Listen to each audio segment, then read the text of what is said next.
Let's not waste time. Today is going to be we're going to keep to time. So by exactly 4 o'clock, we're going to stop. Um, okay, let's hit the road. Now, I need you guys to understand something. First things first, right? I could have gone ahead to be teaching us theory, the theory of design. Oh, okay. Joy said that it is available on a paid plan. Okay, this is a free class. I mean, so I'm not going to pay Google for you people. Maybe I should, Sha. It depends on how I feel by this night. Um, so I was saying, please everybody should mute their mics, just in case. Now, I was saying that I have not decided, or I have decided not to go through the stress of teaching so much theory in this class.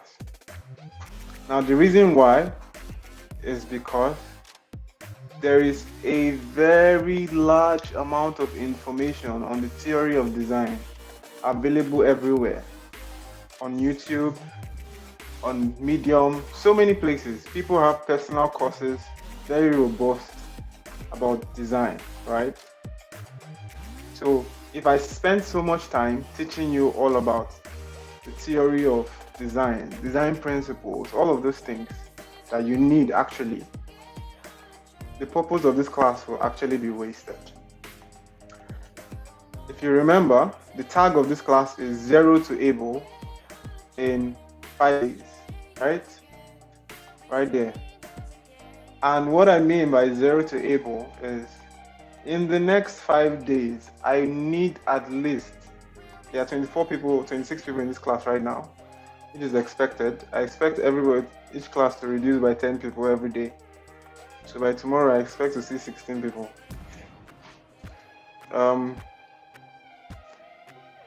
I need at least 10 people to have become very good at using Figma.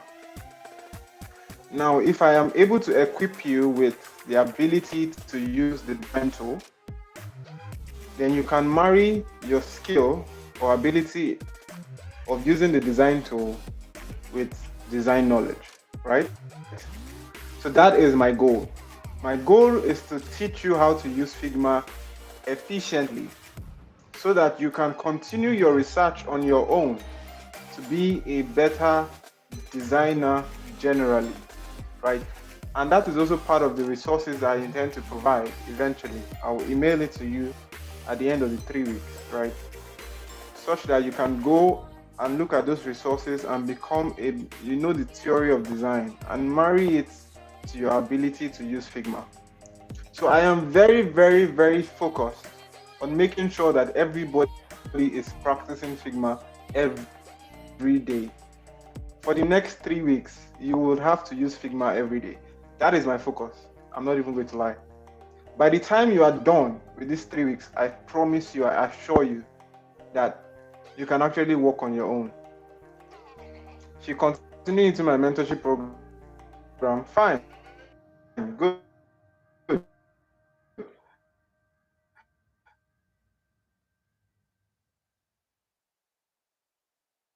But it's not really important to me, right? What is the biggest free way ever? And then you level of investment. You invest into yourself by going to YouTube to learn the theory of design. All right, so we're going to move forward. And yesterday, we're going to continue from exactly where we stopped. Now, yesterday, okay, first of all, someone in the chat tell me if they submitted their assignment, even though I saw the 7 people that submitted their assignment. If you got to this point, anybody that got to this point in their assignment yesterday should raise up their hands in the chat. So we'll go and check up their assignment right now. SE. Okay. All right. Okay. Where's SE?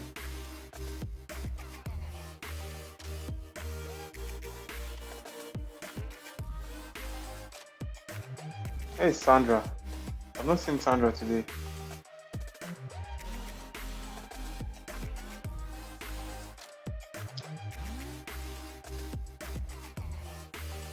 SE, I cannot see your name. Oh.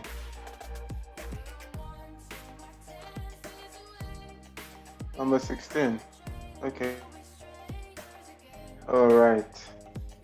Okay. Good.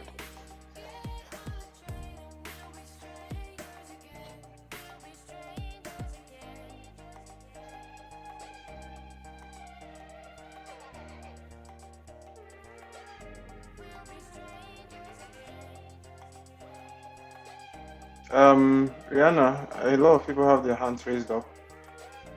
Okay. Unmute and let's start with Rihanna.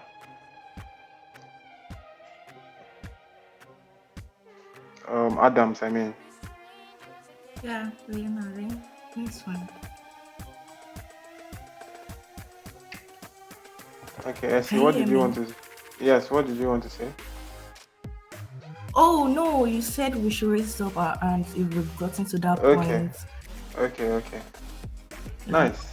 So 1, 2, 3. If you actually completed the assignment, I mean, you got to a level, keep your hand raised. Good. I have record of that now. Okay, there are more people. 11 hands raised. 12. 12. Let me check my records.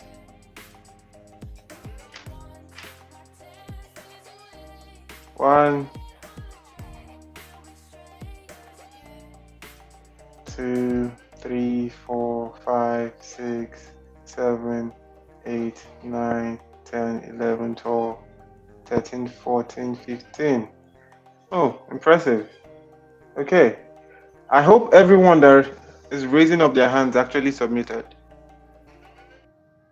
If you didn't submit, write it in the chat.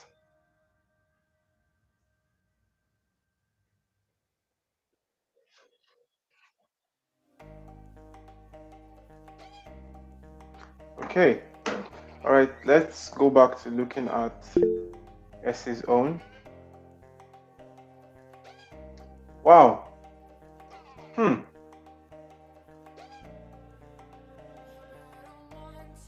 Essie, this is looking nice. You actually finished it. This is really, really, really, really looking complete. Nice.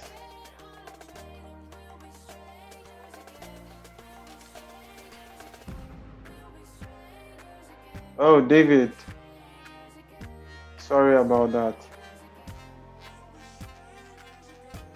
Yeah, Sandra, that's good. Great job to Essie. Everybody should say that.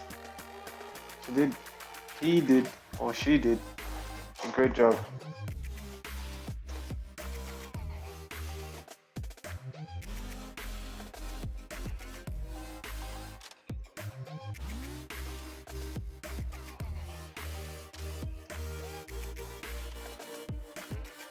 So today, I want to teach you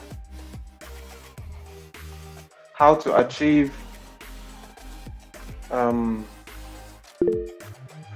what we were doing yesterday, but faster, right?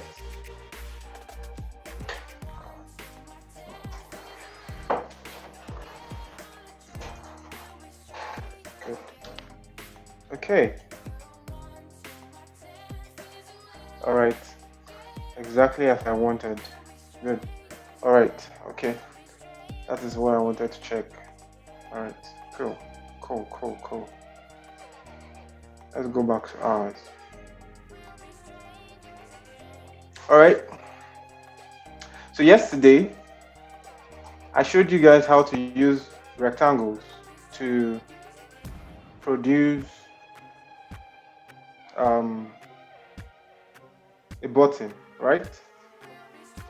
But I want to show you guys another way that is much faster in Figma. But I want to explain the concept first.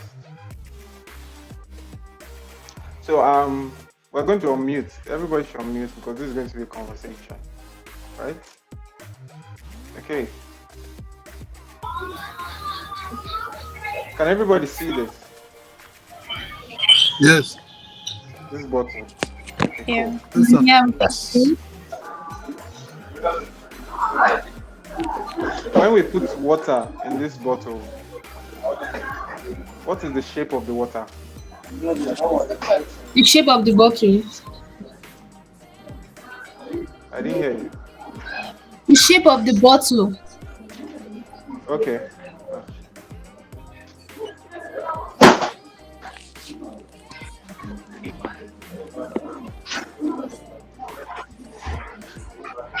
Okay.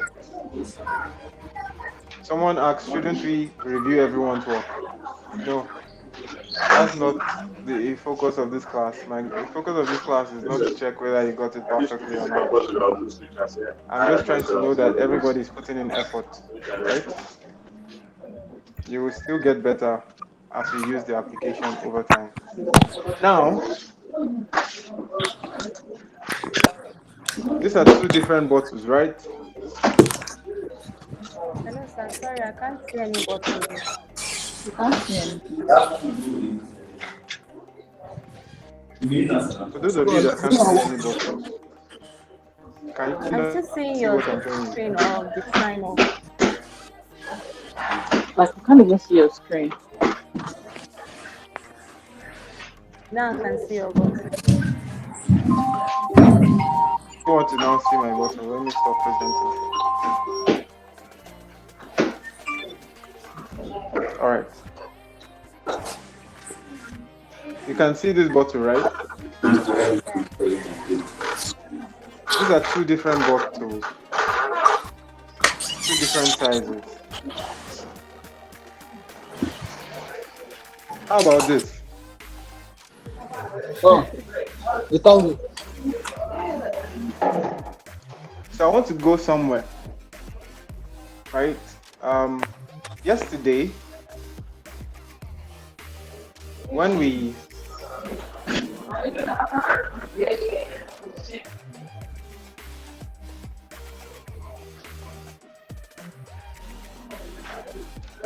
created this button, we put this first name, right, inside a rectangle that's inside the frame, right?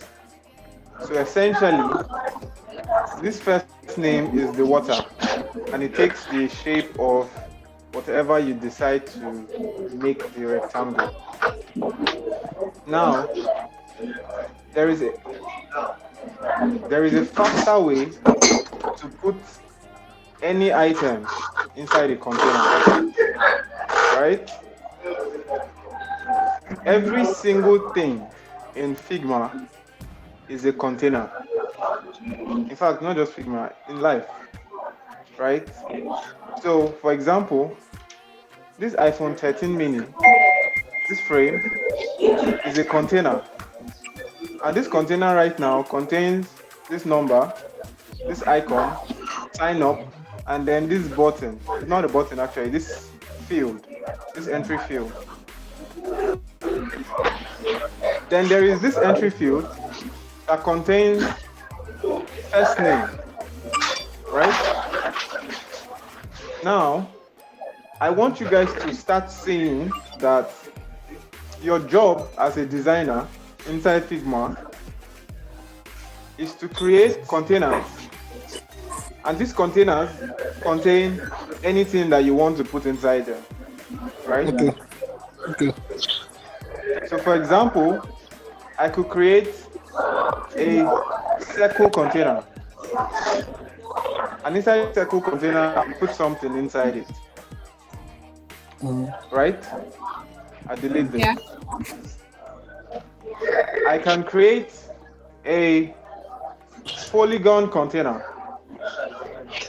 And inside this polygon container, I can put something inside. What I could put inside could be color. Okay, you guys can mute your mics now, please. Okay, sir. So I could put color inside the container. So this triangular container contains the color red, right? Let's find something else. Then we have star. I can create a container that is star shaped, and I can put a stroke on it. And this stroke, I want it to be white. And I want the size of the stroke to be 10. Right? I'll change this one to black. So there you go. I have a star-shaped container with a stroke around it that is color black. The stroke color is white. This is a fundamental concept in how you are going to approach everything in this Figma. See everything as a container. And what does that also mean? It means that you have freedom to create any kind of container that you like and put anything inside it however you like. Now, there are many ways to create containers in Figma. I have just showed you like 4 ways now using shapes. Now, but there's another way that we call auto layout. Now, for those people that are conversant with Figma, they already know this. But if you're not, I want to explain the same fundamental principle to you. I can create a container like this without having to go through the stress of using rectangle and then putting the rectangle and the text together and then putting it in a frame. That was like 5 things I did just to create a container for first name. But there is a faster way, and that's what I want to show you now. So the next container we have to create is a container for last name. Now, I'll write last name. Remember I told you that if you want your text to take up a particular property, you could easily just go and click on that name, or on the text, and then the next time you use the text tool, it will carry that property. So I wanted to have this first name property. So as I've clicked on it, if I come up here and I press T and I write here, it will have the properties of first name. So let me write last name.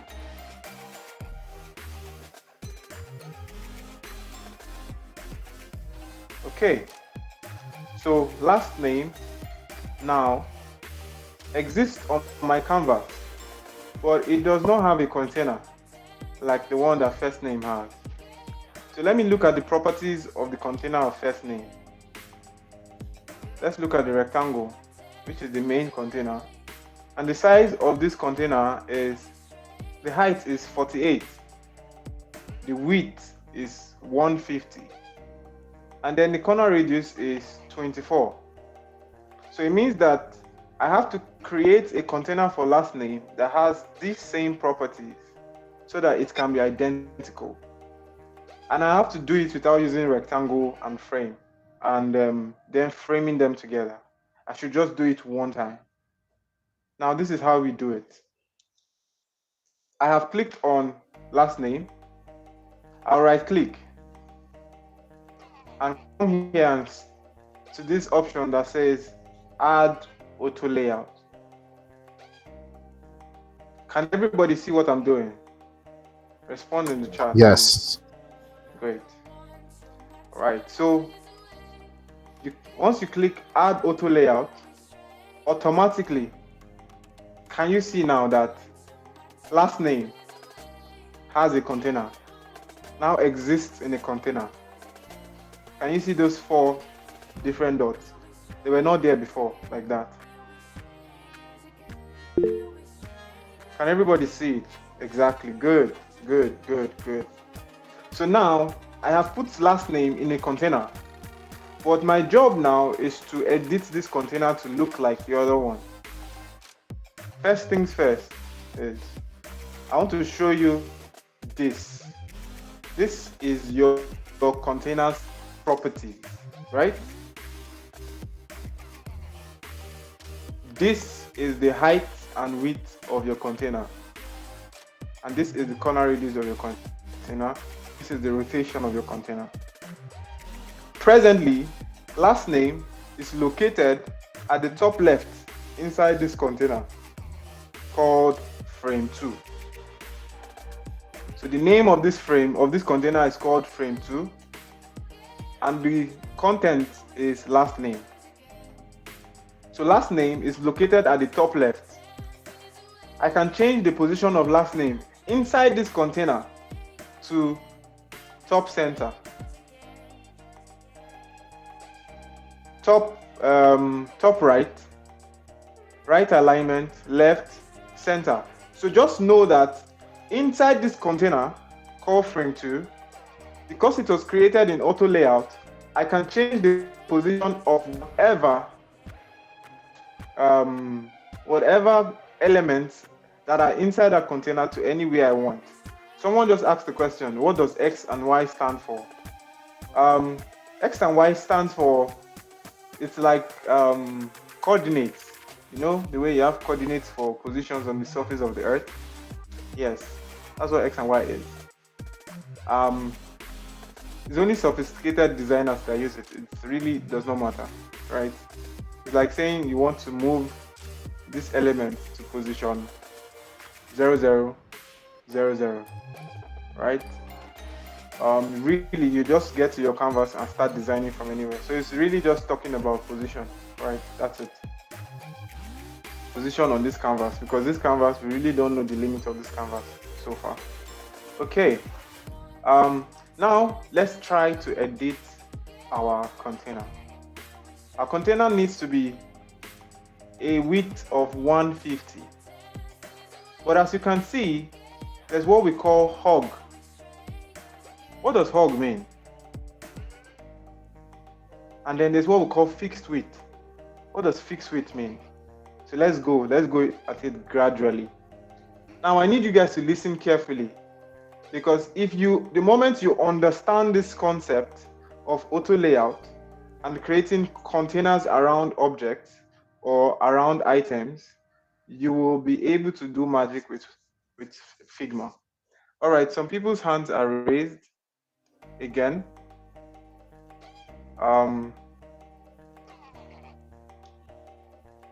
Is there a reason why you're raising your hands? If not, you guys should all lower your hands, please. Except you have a question, don't raise your hand. Okay, Prince, do you have a question? If you have a question, please unmute and ask. Okay, good. Now, that's good. So there are no questions. All right, so let's go back. So as you can see, this particular container that we have created called frame 2 has a property called hog content. Let's zoom in on frame 2. Good. Now, the moment I came to this, now this property called hog content, it's strictly determining the properties of this container with relation to its width. I hope what I just said now does not sound like too much. It sounds like too much theory. God, how do I break this down now? Okay, let's keep going. You understand it as we keep going. Essentially, this container is hogging the content that is inside it.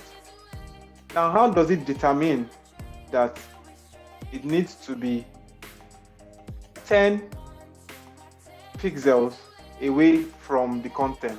How? Why is it not exactly the same size as the content? All right, good. So that brings us here to this panel called auto layout. which is where you determine the properties, part of the properties of your container. So as you can see, we have what we call horizontal padding. Horizontal padding refers to the space between elements in a container and the walls, left and right. Now, for me to explain it better, let me tweak it. Let's make it 40. So as you can see, the moment I made it 40, the padding on the left and on the right changes to 40. Do you understand what I just explained now? Please, can you go over it again? Okay, good.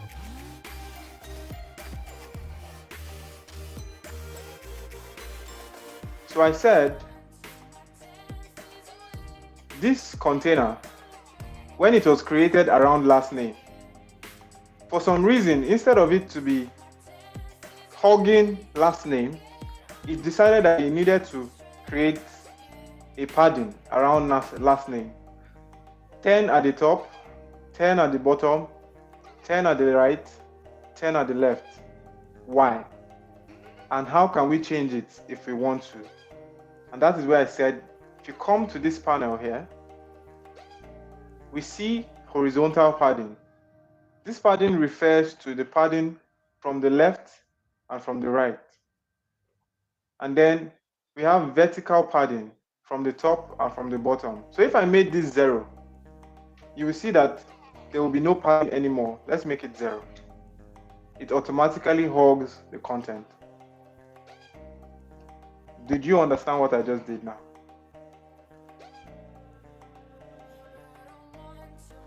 Yes. Thank you. Good. If I make this 0 too, it's going to hug the content again. Okay? Now, let's make it 40. So now this has a padding of 40 from the left and from the right. And that the reason why it is having a padding of 40 from the left and from the right is because that is what I wanted. So what if I wanted the padding here to be 20 and the padding here to be 40? I can edit it here and make this 20. The easy way to do it is by clicking this button, this red line that shows up. But there's another way. I can come in here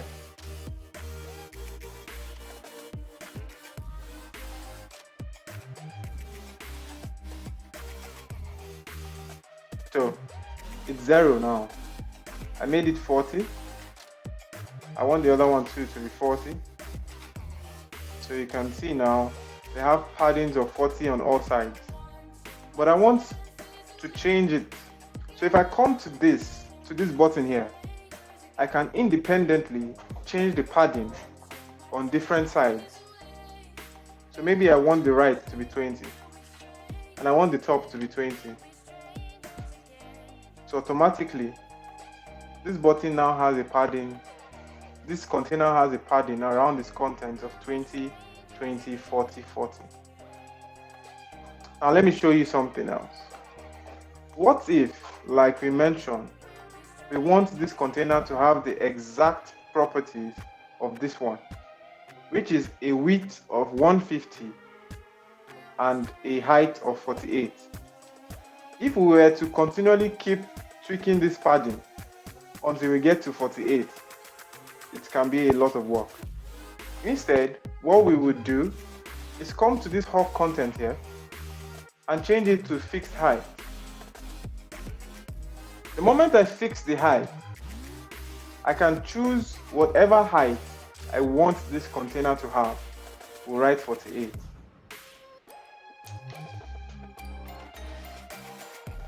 Now, if you can see now, the height of this container is the same with this one. It is 48. But our content inside is not in the center. Why is it not in the center? Even though here it is center aligned. The reason why is because the padding left, top and bottom are not equal. So the only way this thing will remain center aligned is when the padding is equal.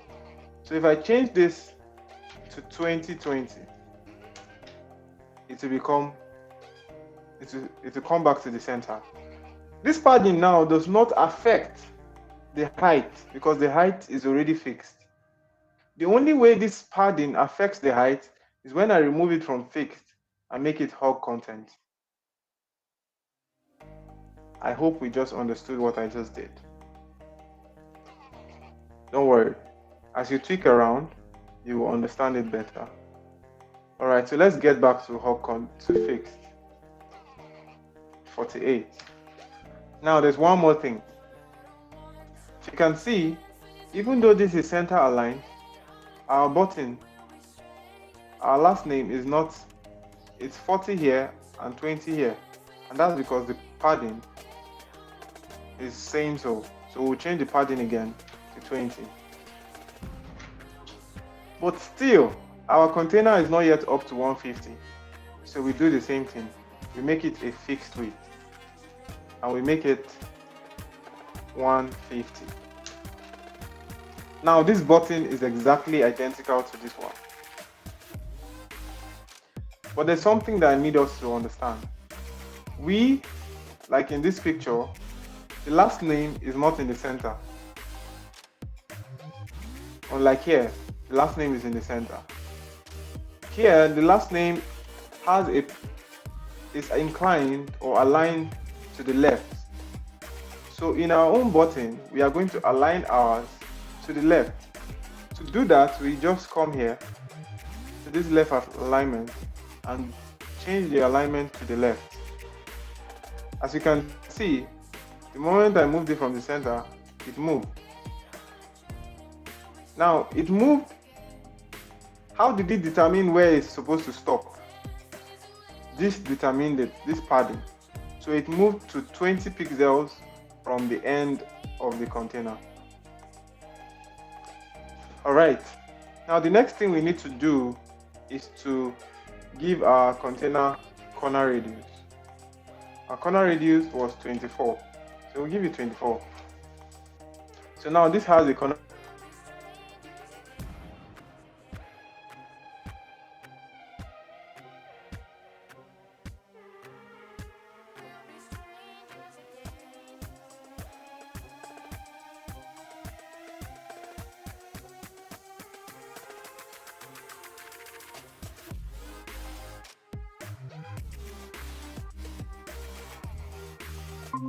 One is 2, while this one is 1. I'll edit this side and make it 2. Good. Now, can we say that we have identical containers?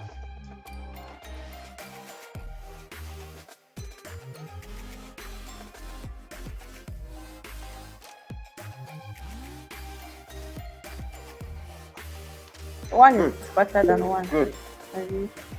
Yeah. Yes, we do. Someone said something. Last The last name name looks container. wide out or fatter. Just that the last name Let me- started with capital. Let me letters. show you that it is not wider.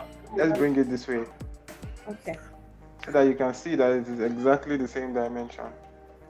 Okay. Can you see it now? Yes. The height is also the same. Take note of those red lines that are showing. Okay. Good. So we have created a container, and this container, right, has the following properties. The container has a width of 150, a height of 48, a corner radius of 24. It is left aligned. Every element inside the container is left aligned. It has a stroke color of this, but has no fill color, right? Now, if you wanted to give it a fill color, we just add fill. The default fill color is always white. We can change that. We want it to be the color of our background. So we use our color picker and do this. Now this container has a fill color that is the same with our background. So this now becomes the selection color. This selection color says inside this particular container you have selected, these following colors exist. This. I can easily change anyone just by staying here. Maybe I wanted this to be bluish, pinkish, yellowish, just by tampering with the selection color, right? Very easily. Marianne, your hand is raised. Yeah, good afternoon. I wanted to ask, does the alignment only work with containers created by auto layouts, or can you use it on It works with everything. frames? You mean those red lines, right? Those red lines that show up. The center alignment and the Okay, the the other one center you were alignment, doing, yes. Yes, it only works with auto layout. In this automatic way, it only works with auto layout. But you Alright. can still align things with these ones at the top. Okay. So Alright, thank you. these things at the top are still alignment, right? They do exactly what this auto layout does. But you see, unlike the other one, you must select the two elements before you can align them together. But here, you don't need to do that. You just press it inside here. Okay, thank you. Good. Okay. This is what I wanted to teach you guys today. The reason is because same assignment that you did yesterday, you will do it again today. But this time, you are not going to use rectangles to do it. You are going to use frames to do it. Now I'm going to go to the next thing I want to show you. Is how do you put two elements in the same container and then put them at the very, very opposite ends, right? Okay. Now, I'm going to show you two ways to do it. Okay. The first one is I can write out the two elements. The first one, let's use password and show. So let's go here, carry out T, write password. Then we'll come and close to this place, further away, and write show. Right? Now these two need to be in the same container at the same time. I select both of them. Like that. They are both selected, right? And then you automatically see that the moment I selected both of them, an option for auto layout shows up here. And I press auto layout. It has now put both of them in an auto layout. But as you can see, it is hugging them. This auto layout is hugging them. The reason why is because there is no padding to the left and to the right. Okay. Now, before we proceed, you notice that this this password starts at the very margin of first name and ends at the end of last name. So we need to know where that is, right? I'll impute rulers into my view, as at this point in time there are no rulers. So I'll come to view and put rulers. The moment I put rulers, these things appear at the top and at the left. I'm going to drag a margin line from the very edge. You can see it's very red. All I needed to do is to come to the edge of the ruler and drag. And I'm going to put it at the edge of first name. I'll do another one and put it at the edge of last name. So this means now that the space I need to be creating is in between these two lines. Forget that these lines are not the same from the edges. That's not my focus right now. My focus is to show you how to do this thing, right? Okay, someone just asked, in a few words, what is the benefit of auto layout? So it is the fastest way to create a container around elements. So for example, before, if I wanted to put password and show inside a container, I will create them differently. Create the rectangle that I want to put them in, and then put them, center align them inside the rectangle, then frame it before I now have a proper container. But instead of going through all that stress, I just wrote out the things that needed to be inside the container and I put them in an auto layout. And now I can edit the container to how I want it to look like. Does that answer your question?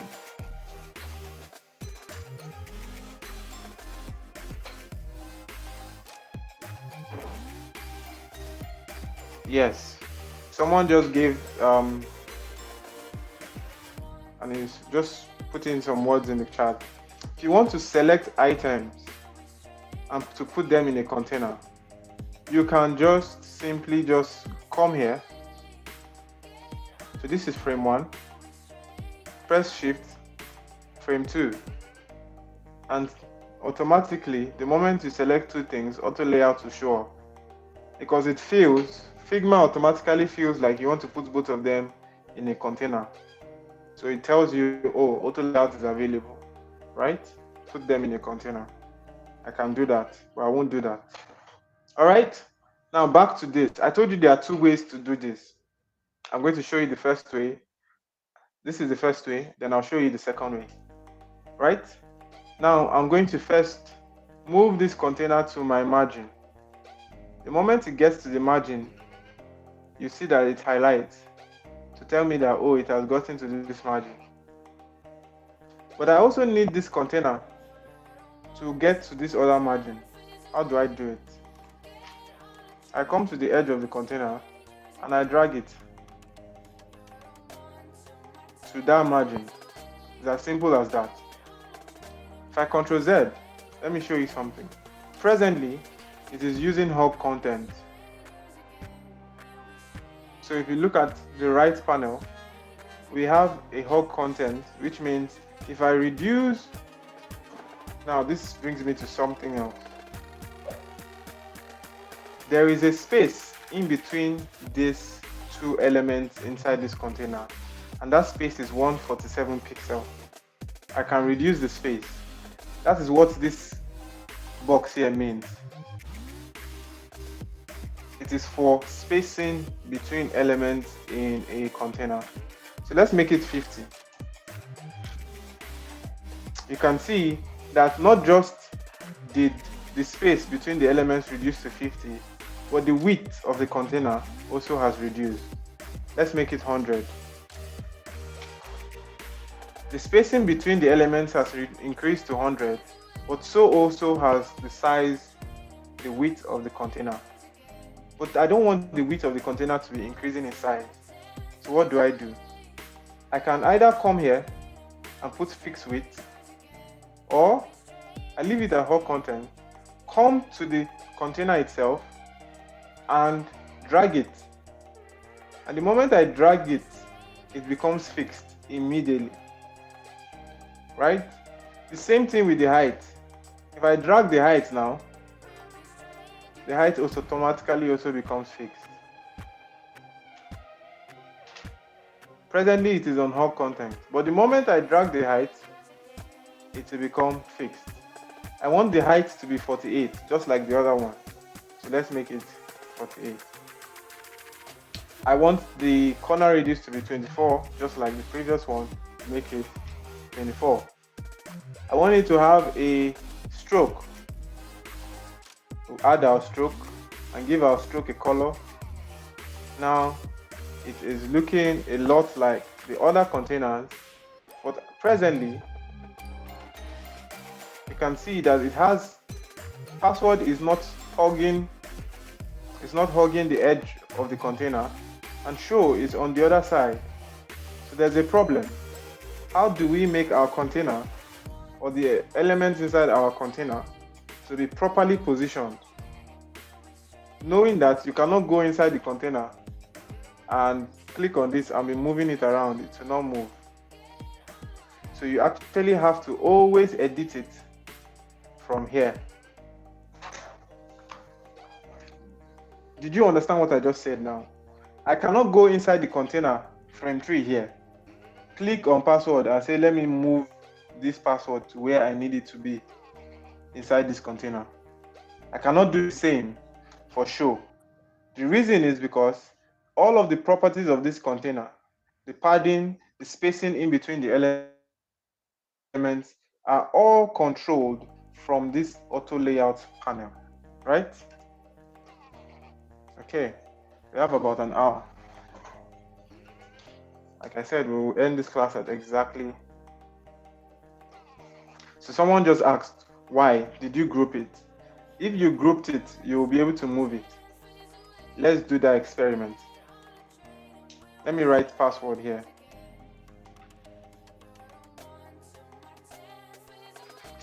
Then I'll write show here.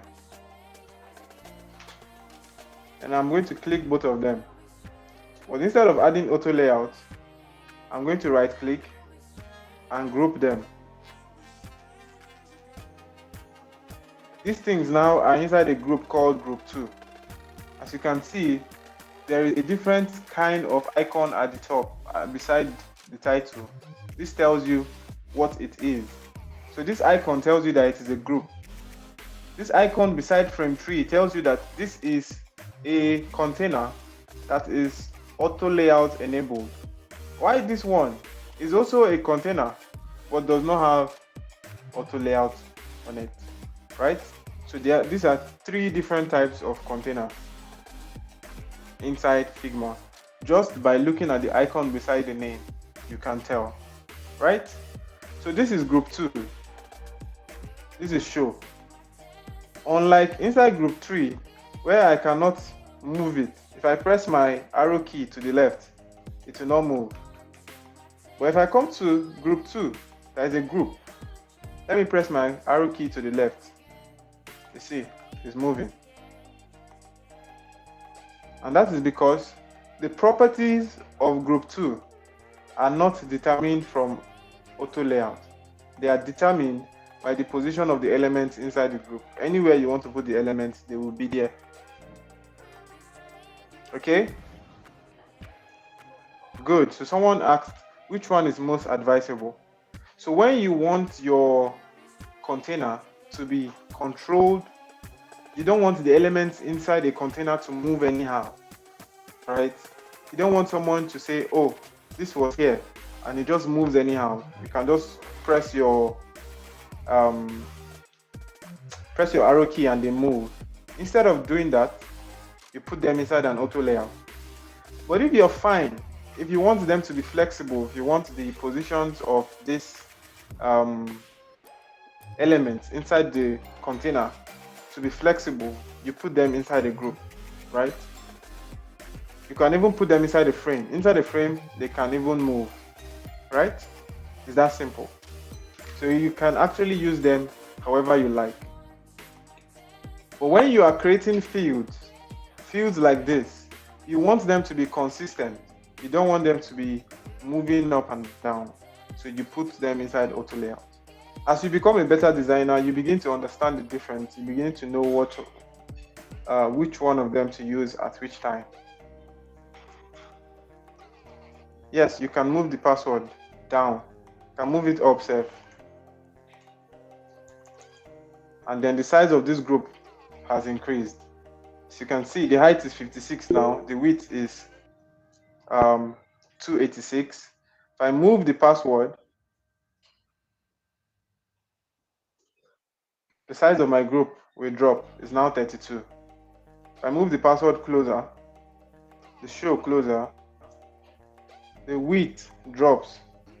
Right? It's that simple. All right, Emmanuel, you have a question. Please unmute and ask me. Yeah. I don't know if this is a question, but something like I don't know, but about a few years ago, I got stuck on this part also. The there was it was a channel, a YouTube channel then, and I got stuck on this frame group. I don't know, but one thing that person never got to was um, the use of or the importance of it. And at a point, I just skipped through, and I was like, if does it look good? Yes or no? Simple. So I don't know if you can. I like the question that somebody asked. The importance of, I mean, what's the okay, this is something, there's something also similar like in Photoshop. When you create a design, um I discover most people do not go into details of what was the frame size, what did you use here. What people just look at the design and like, okay, why not just make this like this, make this like this, and make it. They don't care frame, group, or how you get to it. So if you can go Good. deep into it, maybe I don't know, maybe it would really Good. sink in. Yeah. Do you know what? Sorry about that. Yeah. Thank you very much for this question. I'm going to focus on this thing throughout this class, this particular thing now. And the reason I'm going to focus on it is because everything is made up of containers, right? The question is, when should you use a particular kind of container? That is a very important question. So we're going to go through it, right? Why is auto layout a container that someone should use? What is the point of using it? When should I use group, right? When should I not use group? And then when should I use this regular frame, right? And when should I not use it? Okay. So first of all, we will complete this. And then as we populate the entire screen with everything that is here, we will now see the importance of group over auto layout, group, and regular frames. Right? So let's go. Now this particular frame tree, I'm going to leave this here for teaching purposes so that we can continue with it later. This frame now, if you check in this one, I cannot determine the space between password and show here. But I can say that there is a padding from the left to password, and that padding is the same from show to the left to the right. So what that means is when I come to this container, it doesn't have a padding, horizontal padding. I'll put one. What's the padding here? It's 20. So I'm going to put a padding of 20 here. Now, the moment I did that, password has moved from the edge to have a padding of 20. The same with this place. But unfortunately, this container is saying that the spacing between elements is 100. So even though there is a padding here of 20, this element show is not beside 20 because there is a superior property called the spacing in between those elements. So you can see it. Space in between items is 100. If I change it to 20, show will come closer. So I could say, oh, let me keep adding until I get the correct padding. Oh, this looks more like it, right? Well, if we check,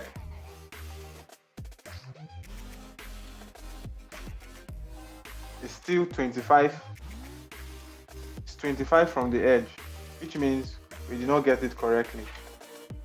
Someone might ask, how did I do this? How did I zoom in and check the distance between show and the edge? On your keyboard, you press the letter, the key called Alt. Once you click on an element and press Alt, it will allow you to determine the space or the distance between elements and other elements. Omar, what's your question? Quickly. When Yes. you reduced the space, why is it only show that moved? Why didn't the password equally move Very to good come question. Oh, to thank you very much. Thank you very much. Very good. You can mute now. She asked the question, why is it that when I increase the space or reduced it, it was only show that moved instead of password? And that's because we are left aligned in this container. So if we actually right align, when we increase the space, it's password that will instead move. If we center align, when we increase the space, both of them will move towards the center. Does that answer your question, Omar?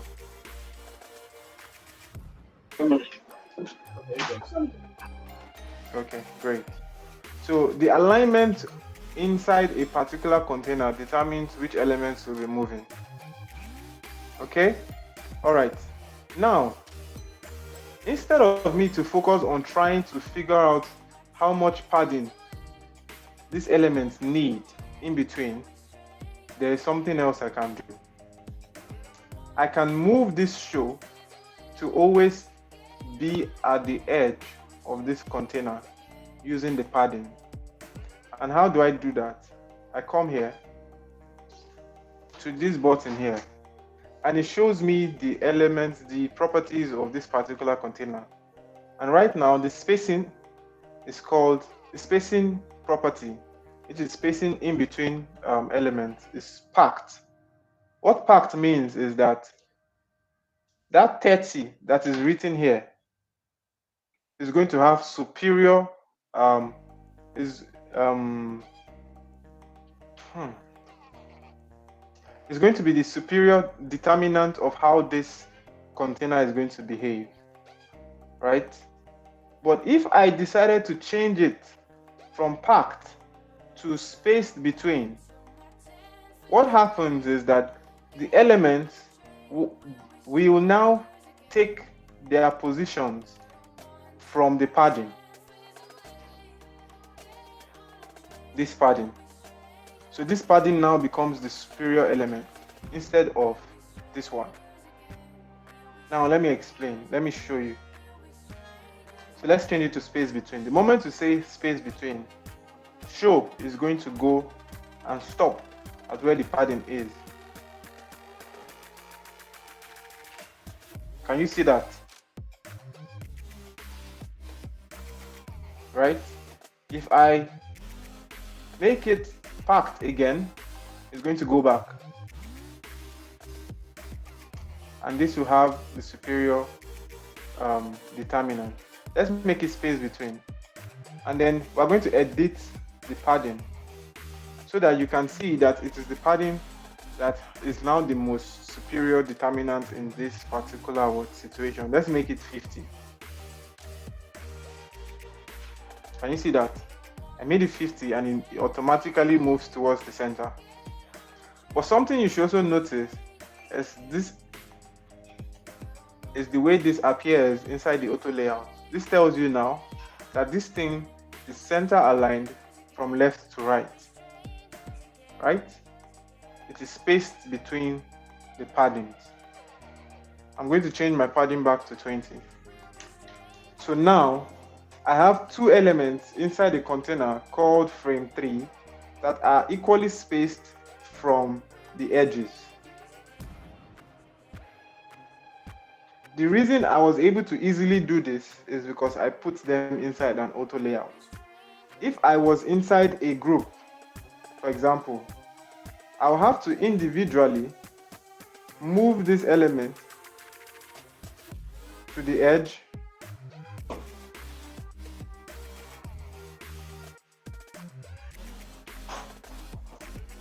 I'll have to move it to the edge and move this one to the edge. But do you know another thing? I cannot put a stroke around I cannot put what do you call it? Corner radius around a group. Figma does not recognize group as a container that is solid enough to have a corner radius. And that is one major property that you need to take note of. Can groups be padded? No. That is a major thing. Groups cannot be padded. They always take the shape of the properties in it. So for example, if I move show downwards, you can see that the shape of this group now, look at it. The shape, it starts from the top of password to the bottom of show, right? It is, and it can never be here, right? The moment I move show, look at it. See what happened to show. It is the frame around show that had to increase for the group to actually increase.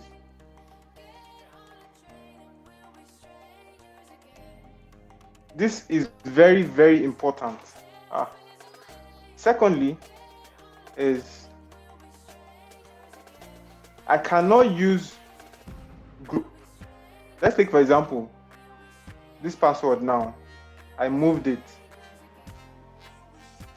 to the same position as the other password. And I moved this show to the same position as this other show. Right? They are in the same position, properly positioned.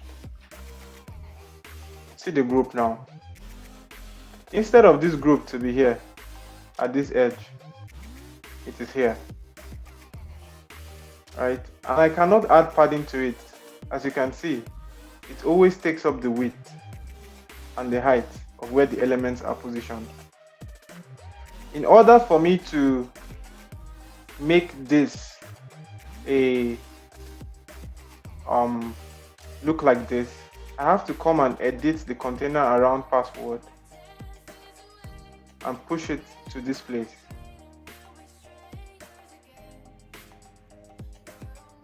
This is very complicated. Then move the alignment of password to the right. Carry my show. Align them to their centers.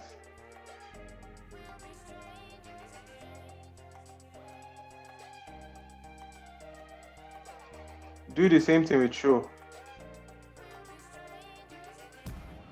Then the group will now have the same width as this one, but still I cannot add corner radius to it. So that is one disadvantage of groups. So a group is just supposed to contain elements that you just want them to be together temporarily, right? So for example, if I wanted to copy all of these things to another file or to another canvas, I can group them. I group them and then I copy. But the moment I remove all of these elements out of the group will disappear. That's group 3. Can you see group 3 has disappeared? But if I remove the elements inside a frame, let's duplicate this frame before I remove it. So to duplicate, let me come here, edit and duplicate.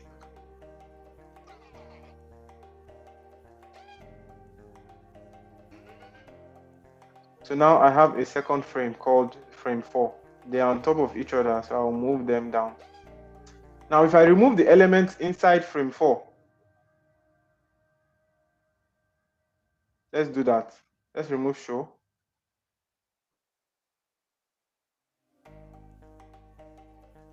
Let's remove anything from there. Frame 4 still remains. So that container still remains, and it has all the properties that we gave it, but the elements that were inside have come out.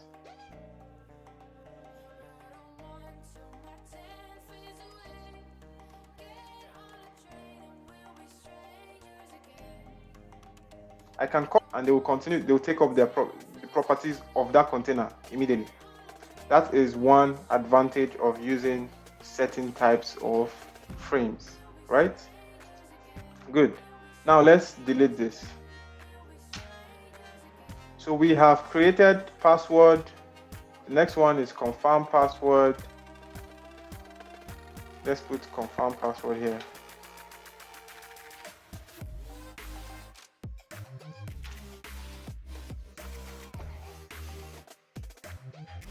Now we need to include email. Now, I told you guys that I was going to show you another way to create this container, right? So let's do that. So this is last name. It is in a container named frame2. I can duplicate this frame by simply using Ctrl D. It is now duplicated, it's frame 5. I bring it down here. I want it to be from edge to edge, so I grab the edge and take it to edge. But I want there to be another element inside this. Last name, I'll change it to password.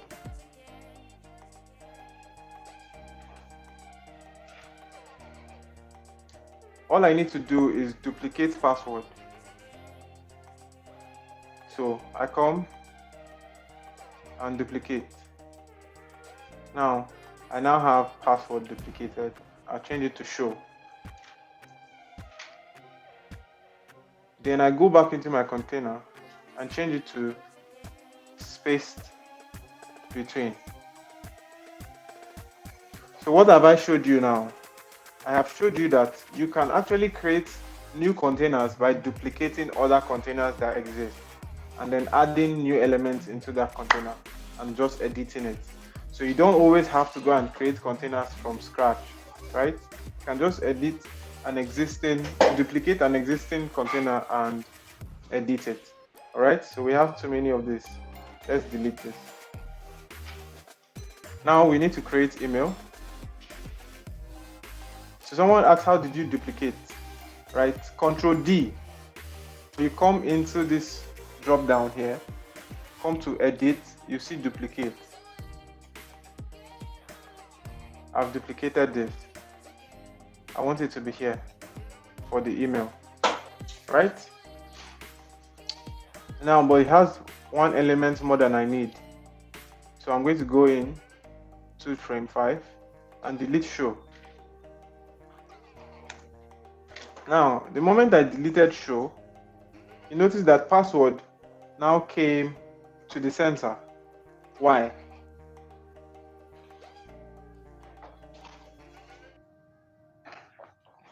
Some people are saying it's so easy, Jerry. Exactly. It makes life very sweet. I'm talking Okay, about so- the second method you showed us. Hello, Omar. Do you have a question? No, I was saying the second method you showed us is way easier than the first. Oh, okay. Yeah, that is why I saved it for the last, because it's easier to just duplicate an existing container and add elements to it. So you can just keep duplicating. Like, duplicating is your best friend, right? Now, inside this container, the moment I removed the other elements, it moved into the center, and that's because it is spaced between, center aligned. For it now to allow padding to become the superior determinant, you have to remove it from space between and take it back to packed. The moment you do that, you will notice that it will go to the edge. This will now, you will see that thing will move from auto to 30. We'll change it to email.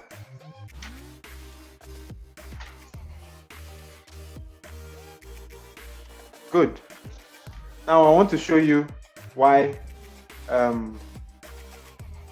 auto layout is a good thing. As you can see, this element is a little outside the padding. All the other elements are on this padding. I could manually come and fix it. But what if I didn't want to do that? right? What if I wanted to just select them and put them in a container, right? Secondly, the spacing in between this element and this one is 14. This one is 13. This one is 27. This one is 14. The spacings are not equal. But if you check this one, the spacings are equal, right? So we need to be able to solve that. Normally, we would have gone to manually be moving them one after the other. This is 13. I'll make it 14. This one is 14. This is 13. I'll now move this one to become 14. Then this one is 27. And I have to start moving this one, right? Until it becomes 14. That's a lot of work. Just imagine if I had 1,000 things on this canvas. You now be manually moving them one after the other. Well, that stress is too much. So let me show you guys another way. Right? First thing is, I will put these two that are at the top in an auto layout, in a container that will house them, so that I know that those two are supposed to always be on the same line. I come here, I press auto layout. It is now a padding of 11 in between. Instead of this, I would prefer to use space between. The reason is I want it to always be from this line to this line. So I'm going to center align it. The next thing is I want this container, this container, this container, and this container to all be equally spaced among themselves, right? So I'm going to select all of them. You can see all of them are selected. This one, the alignment is not correct. It is aligned outside, right? But the moment I apply auto layout, the alignment is going to correct. So once we add auto layout, let's do that. Can you see that? It automatically aligned to the very left.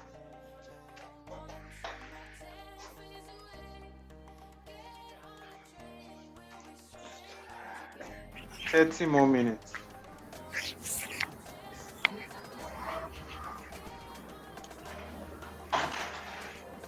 I'm coming. It's too much.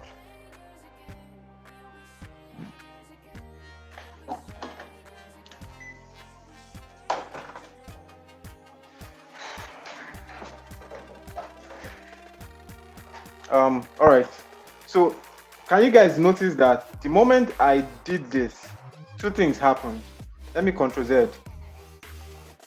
First of all, the spacing in between these elements are not the same. But the moment I did this, I added auto layout. The spacing in between all of them is now the same.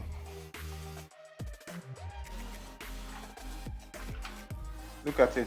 It's 18, 18, 18. The padding, the margins are now on the same line. So I can move this entire container called frame 7. Right? Where is the auto layout?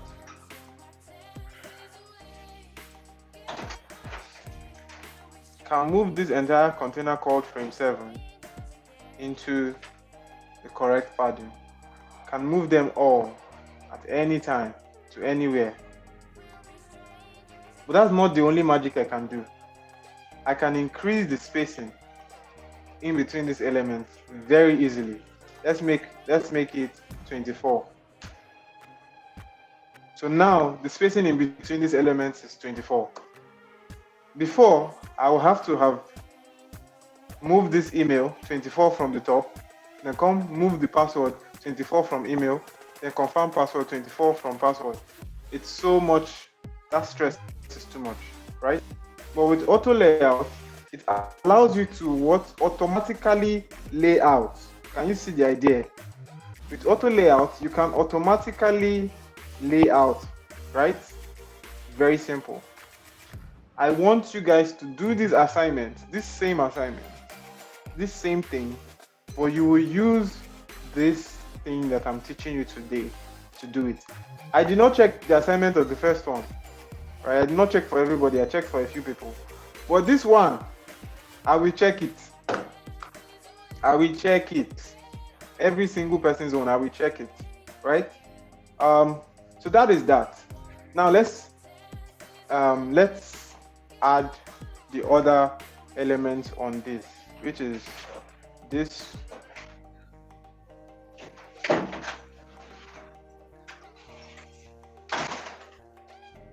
So we have this I agree, and then we have sign up, right? Now, as you can see, this sign up is exactly like these other buttons. The only difference is that the fill color is red. The text inside is bold. What do you do? Like I told you, duplicating is your best friend. So there, I'll come and duplicate email. Control D. It has duplicated. I will remove it from inside this frame 7. To do that, you come to this, to the layers panel and remove it. Another way is to just drag it outside. It will remove, right? It is left aligned, but I want it to be center aligned. I come and center align it. I want the color of this container to change and fill it up with red. It's white now. I'm going to fill it up with red. I don't want the stroke, so I'll remove the stroke. This email, I want it to be bold. Then I'll change it to what? Sign up.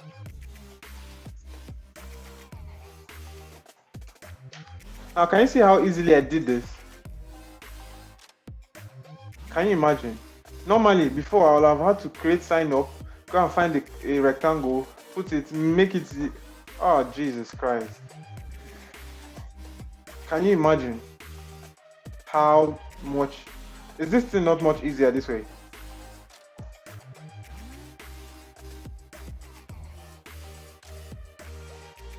So someone is asking that if I'm working on assignments and something comes up and I want to come back and continue the assignment, how do I save my work? No, you don't need to save your work. Have you seen me saving anything since I was working here? Or working on the web, it automatically saves. So this is so much easier than trying to go and create a rectangle, making it red, then putting text on top of it, then putting all of it inside a frame. I'm saving your lives little by little, right? I know it. Okay. The next thing now is this I agree. Let me show you the magic of containers. So sweet. So sweet. So sweet. All right. So now I'm going to duplicate this container called confirm password.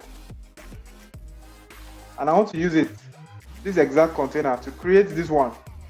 This is a container that contains I agree with privacy policy, and then a box, let's call it a square, that has a fill color that is equal to the background and rounded corners, and then a stroke. And then this container that contains both of them does not have an external stroke like these other ones, right? So let me duplicate. I'll duplicate. I have duplicated, right? First thing I'll do is, before I remove the stroke, let me move this down.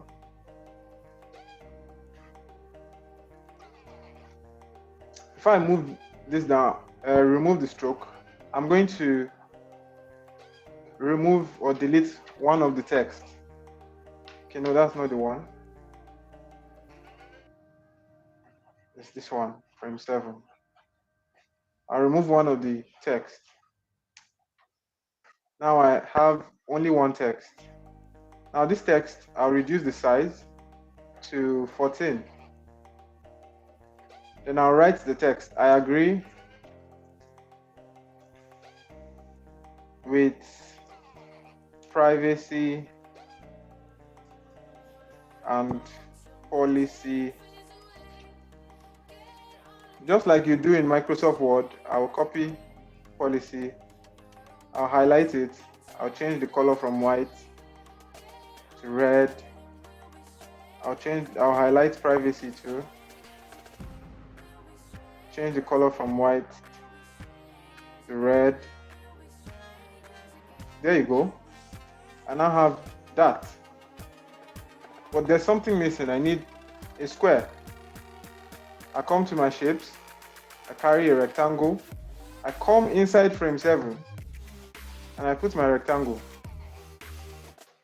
Now, as you can see, the size of my rectangle is big. It is actually bigger than my frame. And the reason why my frame did not increase in size is because it is fixed in size and in height, right? So what I need to do is to reduce the size of my rectangle.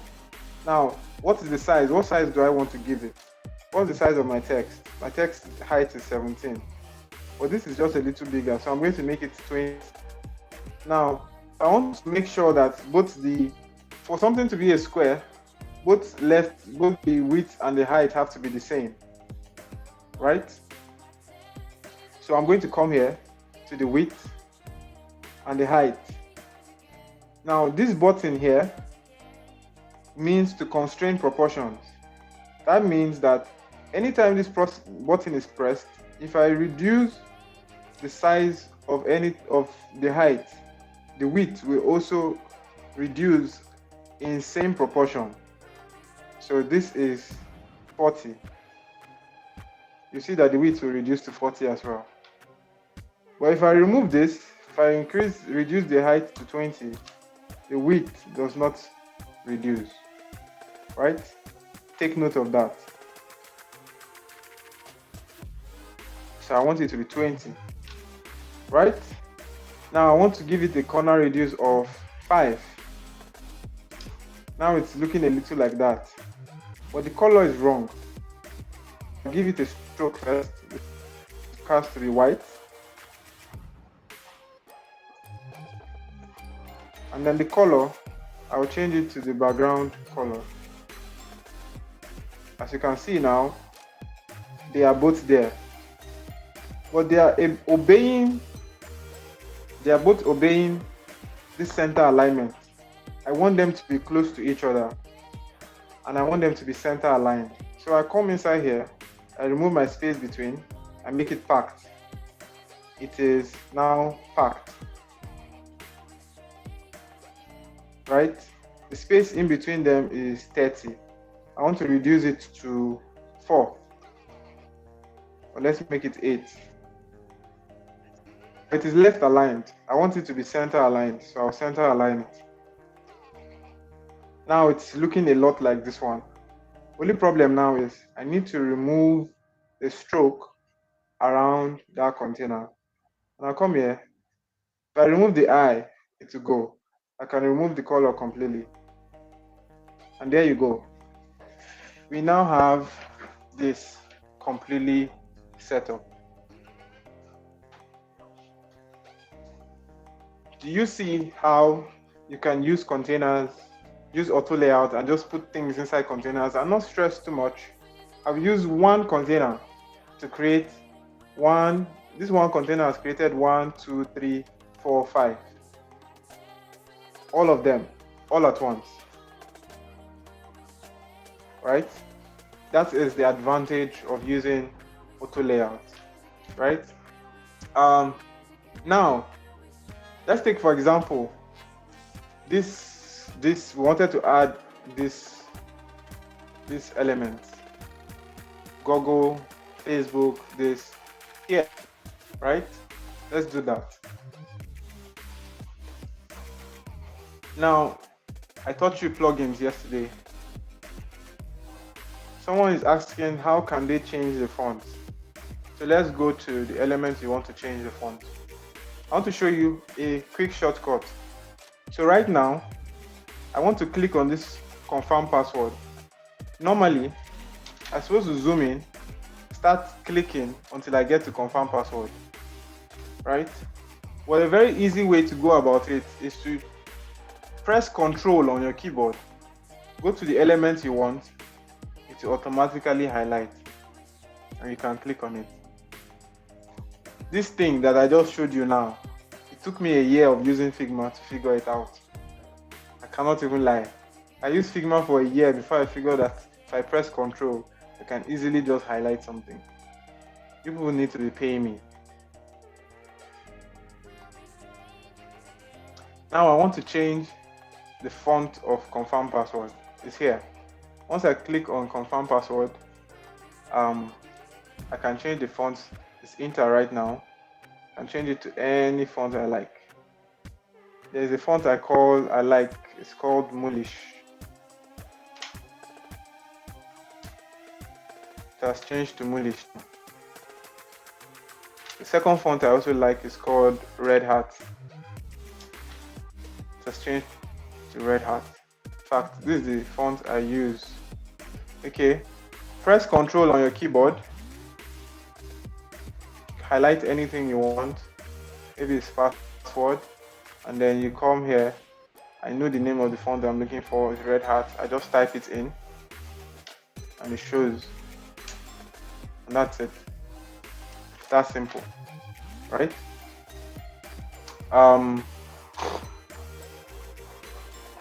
Now I wanted to show you another advantage of auto layout, right? I want to add Facebook, Twitter, Google, and Instagram. But I want to put it on this page, right? In fact, let me show you something else. You see this account, already have account and sign in, right? There are two different elements. But do you know that you can still create this that is here from this same container that we have created before? Exactly the same way. Let's do that. I'm going to duplicate, and I'll drag it outside. Bring it down there. Right? I'll write already have account.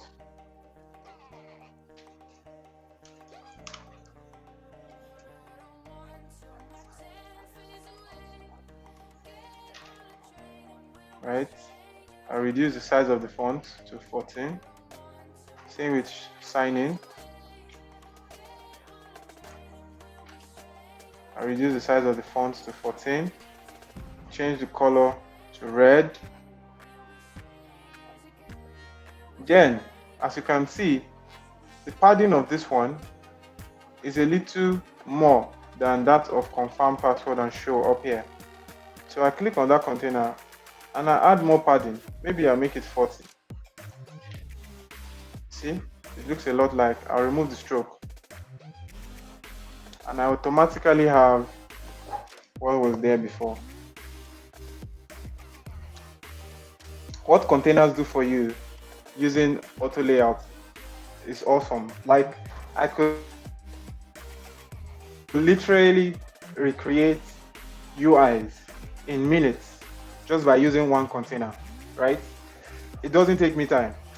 I can create an entire document, entire file of design by just using one container, and I keep adding elements into it or removing and just changing the properties of that container.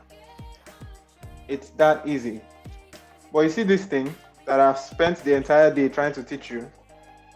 This is knowledge that people learn after using Figma for years, maybe a year or a year and a half, right? I'm teaching it to you on your very second day, and I want you to use it to do your assignment today. Okay, so let's do these things. I want to do them today so that you can see how it's done. Someone is asking, how do you change font again? I said you click on the particular one you want to change the font.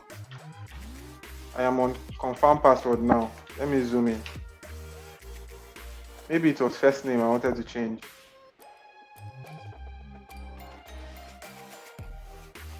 I click until I touch it. You come to text, you see text here. And I can change the font.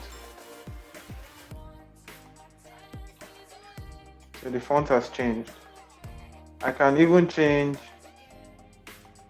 whether it is uppercase, lowercase, sentence case, title case by clicking that button below. I can underline it if I want. I can strike it through if I want. Make it all capital letters. Those are things that you can do. You guys need to play around with this thing by yourself, right?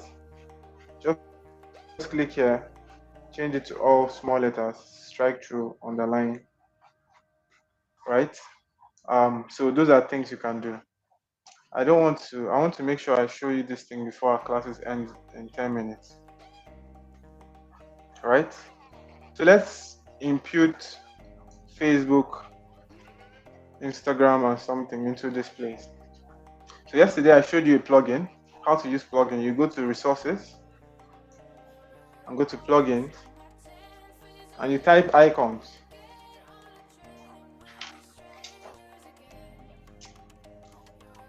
Now, if you don't have any plugin already installed, you can just click on one. When you click on it, you come to more options and click save.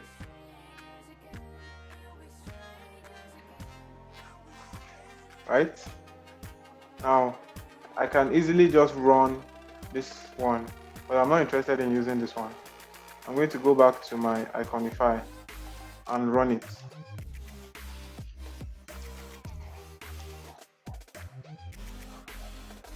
When I run it, I search for Facebook. I found one. I use any one. The size of it is 24. I want the color to be red. I will import the icon into iPhone 13 mini. You can see it. Then I don't even care. I'll just go and look for the next one. Instagram.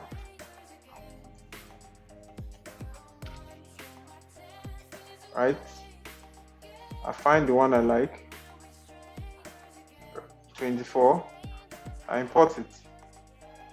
I go and look for Twitter.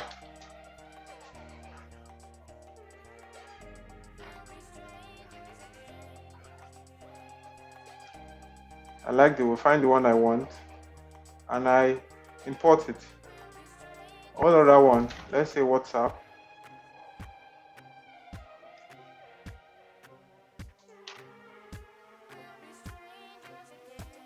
I find the one I want and I import it.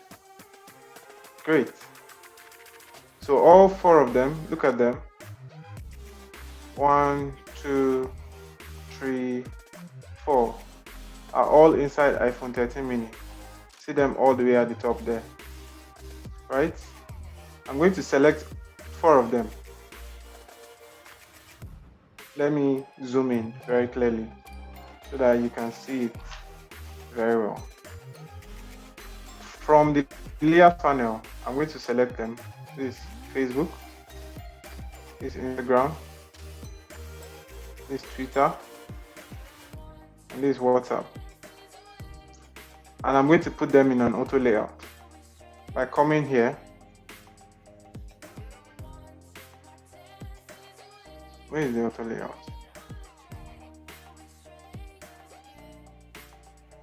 I'll right click and put auto layout. Now all 4 of them are inside an auto layout called frame 9. I can change the name and call it socials. Now, but these things are aligned to the top of iPhone 13 mini. I want them to be at the bottom and I want them to be center aligned. So I'm going to zoom out. I'll come here. I'll center align to the horizontal centers. This is the horizontal centers. So this is showing you where it is aligning to. This is vertical centers from up and bottom. So horizontal, see where it aligns to.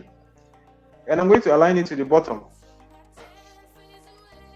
The moment I do that, it goes to the bottom. I'll zoom in a little, and then I'll manually move it up. So as you can see now, there is something I want to show you. Okay, someone said, teach us how to scale.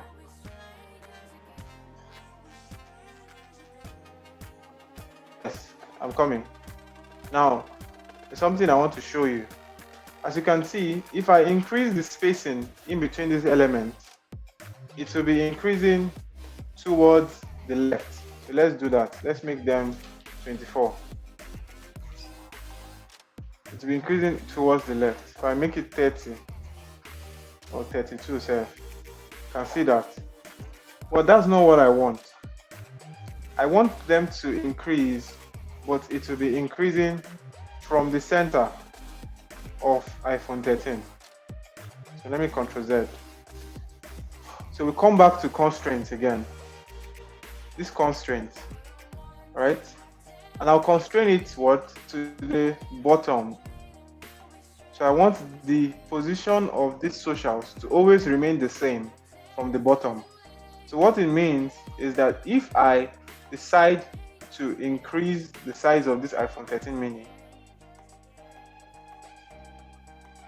those socials will always be at that position from the bottom. Let's see it.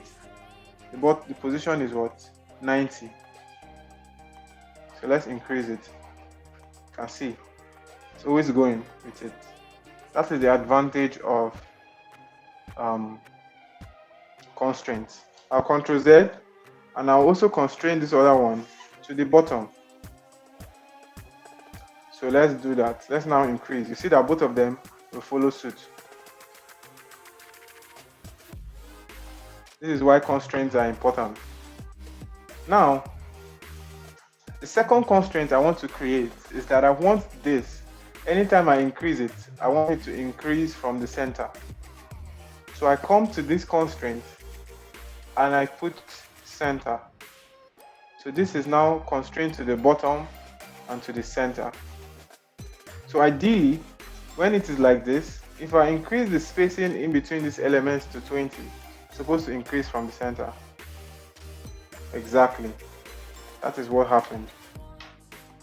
If I increase it to 32, to increase from the center, right?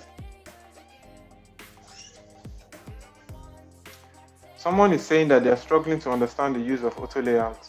That means they joined this class very late. I will not go back at this time. I'm very sorry. We have like 5 more minutes before the end of this class, right? So I'm not going to go back. You might want to join the WhatsApp group. You didn't join late. If you didn't join late, why have you not been asking questions? So what is going to happen is you will join the WhatsApp group.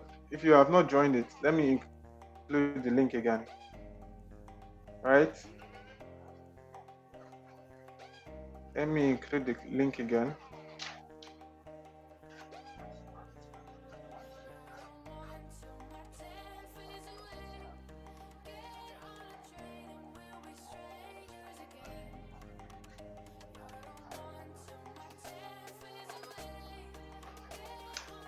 So you join the WhatsApp group, you find the colleague inside there that attended the class, and then let them show you how to do it. So this is also an opportunity for somebody to solidify their knowledge by showing Betty how to go about it, right? So final thing, someone says, teach us how to scale. Can you teach me how to scale? This is also the importance of using constraints, right? So let's take, for example, I wanted to make this iPhone 13 mini twice the size, right? So not just in height, but in width. I press my scale button. I press my scale and see what happens. Scale shows up here on the left. If I press 2x, it's going to increase in size, double. But if I did not constrain these things, let me cancel the scale first. If I did not constrain the position of these things, they will not act properly. So I want this thing to be constrained to the center of this, to the top and to the center. Same with this, top and center. Same with this, top and center. The other ones I have. So let's scale. I make it 2x. So you can see, the moment I made it 2x, the entire elements inside this particular iPhone 13 mini were increased by ×2, right? And everything maintained their constraints. Very, very important, right? That is essentially scaling, but we'll talk about it much better in another class. Now, at this point, I'm going to Ctrl Z that. I'm going to also copy this out as usual. And I'll paste it here.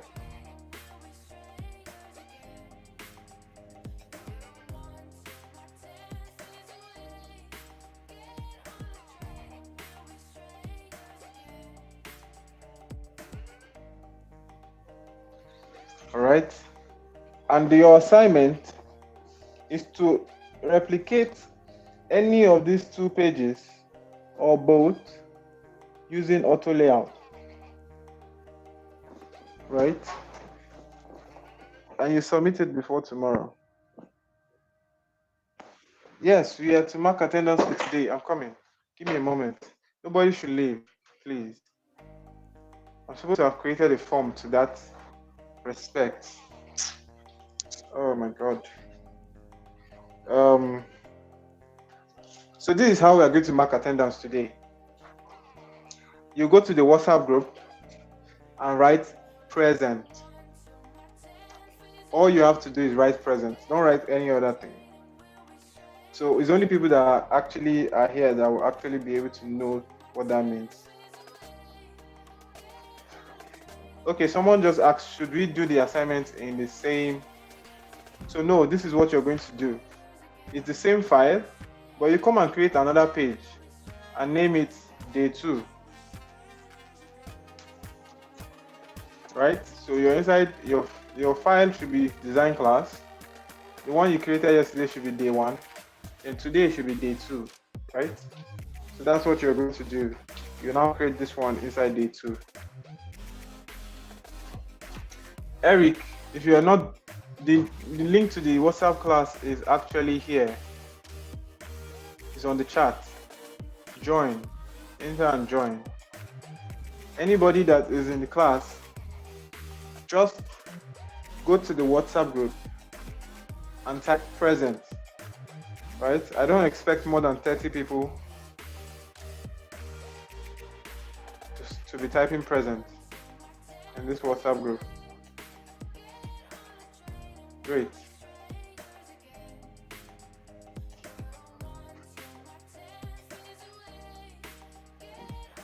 Nice.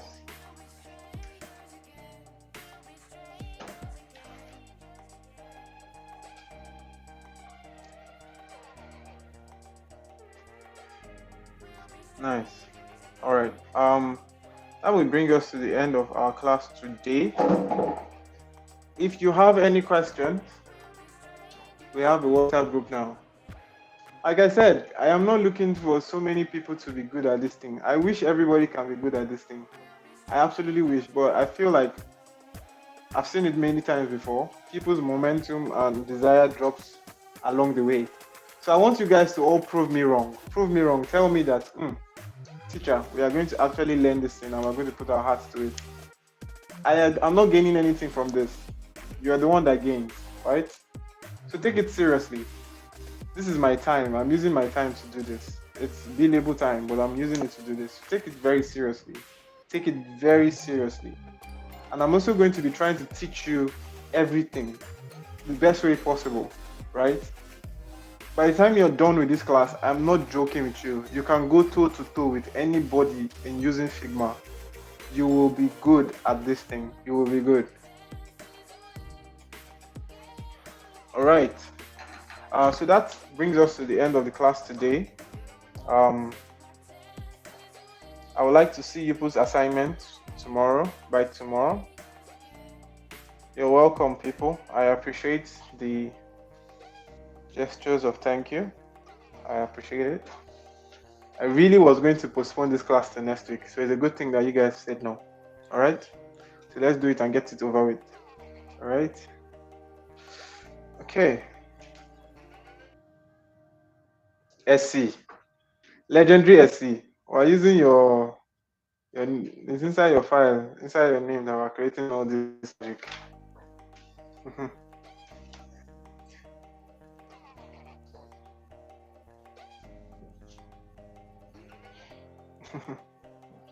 All right, I'm going to log out. I believe that everybody here has heard the instructions, so just mention present in the WhatsApp group, and then that will be it. Goodbye, people. Bye.